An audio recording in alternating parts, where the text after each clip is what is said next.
Welcome back to BNG Hockey, where it's always black and gold.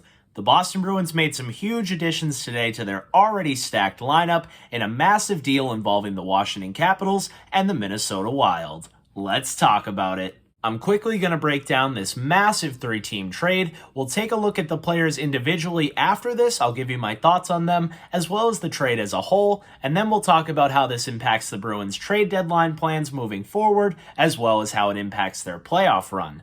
Let's start off with the best part of this trade, what the Bruins get. They bring in defenseman Dmitry Orlov and forward Garnet Hathaway. This is a big-time move by Don Sweeney. They also get the rights to forward Andrei Svetlakov from the Minnesota Wild. Now taking a look at what the Washington Capitals get in return, they get forward Craig Smith, a 2023 first, a 2025 second, a 2024 third, and they also retain 50% of Orlov's contract. Now, the reason the Wild are involved in this deal is to retain an additional 25% of Orlov's contract, helping the Bruins out a little bit more with their cap management. We know that that was tight and that was going to be a problem for them this deadline, so they help them out there, and in return, they get a 2023 fifth-round pick. Let's start with the big fish, Dmitry Orlov. He's a 31-year-old, 5'11" left-shot defenseman who can also play the right side. He was originally selected by the Capitals in the second round, 55th overall in the 2009 NHL Draft. This season in 43 games, he has 3 goals, 16 assists for a total of 19 points, and is a +2 on the season. His entire NHL career, he's played in 686 games, scoring 60 goals, 196 assists, for a total of 256 points, and is a career +104. The Bruins wanted to add to their decor, and boy did they ever, because Dmitry Orlov is a legit top-pairing defenseman. He's been a big part of the Capitals for so many seasons, an assistant captain for them, a leader in the room, a Stanley Cup champion in 2018, and a big minutes eater. This is a guy who can easily play 20 to 25 minutes a night, no problem. He's done it his entire career. Other than John Carlson, I would say he's been their most impactful defenseman. This is a guy who can really do it all from the back end. Even though he's 5'11", he plays a lot bigger. He's not afraid to be physical. Make sure you look up his hit on Matt Duchene. That's one of my all-time favorite hits. It's just a great play by Orlov. So this is a guy who's not afraid to mix it up a little bit, but he's also a fantastic puck mover, which will come in handy on this team that's all about transitions, getting it up to our star forwards. But I wouldn't be surprised to see Orlov's numbers go up a bit, being included in the rush himself. We see guys like Derek Forbort in the O-zone under Montgomery's system. So a guy like Orlov, who has a pretty sneaky shot and some offensive ability, I think he will thrive in this brand new system. He had his best offensive season yet just last year at age 31.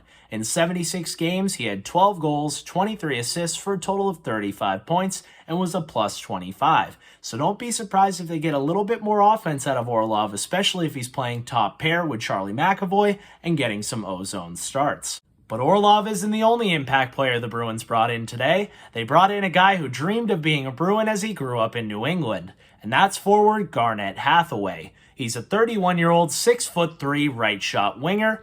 This season in 59 games with the Capitals, he has 9 goals, 7 assists for a total of 16 points, and is a +6 on the year. His entire NHL career between the Flames and the Capitals, he's played in 432 NHL games, scoring 54 goals, 62 assists for a total of 116 points, and is a career +54. And even though the stats really aren't that bad, that's not what that guy is known for, and that's not what he's here to do. This guy is mean, and I'm sure Bruins fans remember him. He is definitely not afraid to hit and will quickly become a fan favorite with the way that he plays. He's a good skater, tenacious forechecker, not afraid to hit anything that moves. He can fight, and he does have some sneaky offensive ability. I've seen him rip a couple nice shots before, and he's just kind of in and around the net. So this is a perfect playoff guy. If you're going on a playoff run, you can use him. I wouldn't be surprised if he gets a look next to Coyle and Hall in the third line. 9 goals really isn't that bad, but I could really just use his forechecking ability and having 2 big bodies between him and Coyle and a great playmaker in Taylor Hall. I think that could be a sneaky good line, but I do think they like Frederic playing with them as well, so you'll most likely see Hathaway alongside Nosek and Foligno, and that's a pretty darn good fourth line if you ask me. I think this guy's obviously going to be sparked, being somebody who wanted to be a Bruin for a long time. The Bruins love to bring in those types of players, so I'm not surprised to see that. And he's kind of been a pain to play against in the past. So if you can't beat him, join him kind of thing. Bring this guy in, and he's a fantastic addition. Not as big as Orlov in terms of being a star, but a very impactful player who you will definitely notice right off the bat.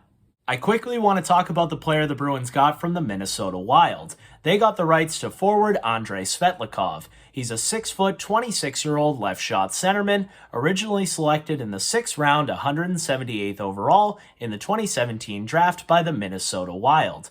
This season, while serving as an assistant captain in the KHL, in 66 games, he has 11 goals, 16 assists for a total of 27 points, and is a +10.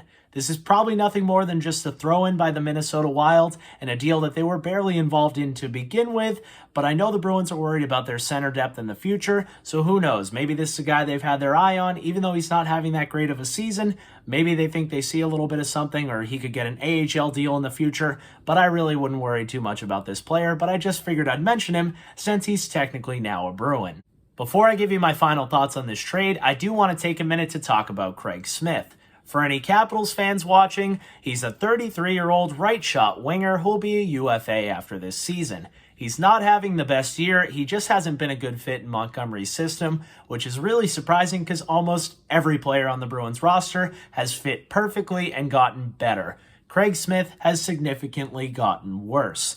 He's only played in 42 games this season, he has 4 goals, 6 assists for a total of 10 points, and is a +4. He's played an impressive NHL career, playing in 831 games with 195 goals, 213 assists for a total of 408 points, and is a +94. He was originally a 4th-round pick in the 2009 draft, 98th overall, by the Nashville Predators. He's a guy I will definitely miss. I was really excited when the Bruins brought him in. I thought he was a perfect fit with our group. I do think the guys will be a little bit sad, and he was kind of an impact player in the room, but not to the extent of the guys like Patrice Bergeron, Brad Marchand, Nick Foligno, and you gotta move somebody. And this is a guy who was barely playing this season, and the guys in that room know that even though you like the guy off the ice, he wasn't really making an impact on the ice. And as I said, a lot of guys are. Everybody's pulling on the rope this year. And if anybody wasn't, it was Craig Smith. So if you're going to get rid of anybody from this roster, it should be him. That's why it was him. So it really won't impact them too much moving forward, other than being a little bit sad.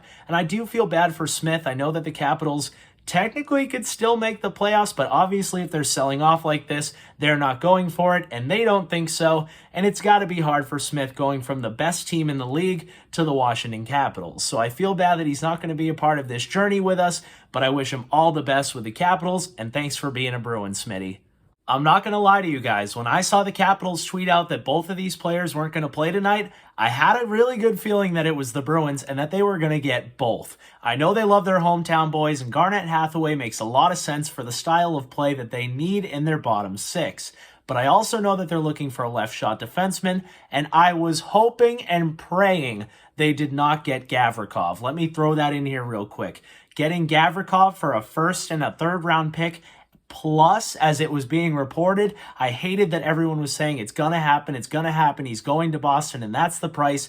That was making me sick to my stomach. So I was praying that if they were going to get a different left shot defenseman, Dmitry Orlov could be that guy. And then when it happened, I was ecstatic. This is a slam dunk move by Don Sweeney. The fact that you were able to add a legit top pairing defenseman and an impact bottom 6 forward without giving up Fabian Lysell, Mason Lohrei, Georgi Merkulov, or any of your prospects is really impressive. And as I said just a couple of seconds ago, moving Craig Smith as the only roster player is just as impressive as not giving up any prospects.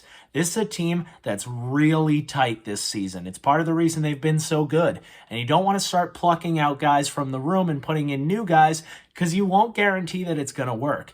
These guys are going to work. Don Sweeney has done a fantastic job making trades at the deadline, identifying guys who will fit into the system, plug the holes that you have, and these guys will definitely do that. I think they'll play great under Montgomery. I think they will fit fantastic with the guys that we have. These guys know how to win. They've played in the playoffs before. Orlov is a Stanley Cup champion, and these are two guys who play Bruins hockey. So I think if you're a Bruins fan, you gotta be excited about this one. And yeah, they gave up a lot of picks. They still have a 3rd, 4th, 6th, and 2 7ths in this upcoming draft, and all everybody keeps saying is it's a deep draft. So you don't necessarily need a top round pick if that's the case. You should technically be able to get some good players in later rounds. And if the Bruins do what we're all hoping they're able to do this year, that 1st round pick will be 32nd overall. So it's really not that big of a deal. And I will take the Stanley Cup over the 32nd pick any day of the week. If this is all the Bruins do, it's a fantastic trade deadline. But I wouldn't be surprised to see them add a little bit more. When you're going for it like the Bruins are going for it this season, you really go all in. And if they can get a guy to play alongside Coyle and Hall, who's an upgrade over Frederic and Hathaway, I do think that's an area that could still be improved. But other than that, I think this team is ready to go. And as I said, if they do nothing else, I'm totally fine with the forward group. I love the decor, and how can you not love the goaltenders? This is a legit team that's ready to go on a legit run. And if you're worried about these guys being rentals, I don't know if that's going to be the case. Probably with Orlov, because I do think he's going to get one last big payday before he's done playing hockey. He's only 31 years old, so he can probably get a nice 3, 4, 5-year deal from a team at some pretty big money if he performs. But I do think Garnet Hathaway could be a long-time 4th-line player for the Bruins. He's always wanted to be a Bruin, and if he's a nice fit, he won't cost you that much moving forward. So if you're one of those people who freaks out about rentals, just keep in the back of your mind that Don Sweeney usually keeps his guys, and he didn't rule out the possibility of both of them re-signing here long term. But for now, they're fantastic ads that make a good team even better, and I don't know about you guys, but I am so excited and cannot wait for it to be playoff time. So let me know your thoughts. Do you think the Bruins are done making moves? What do you think of this trade? And where do you think Orlov and Hathaway fit into the lineup? Leave that down below in the comments. If you enjoyed this video and you're pumped for the Bruins playoff push, make sure to give this video a big like, and if you haven't already, subscribe.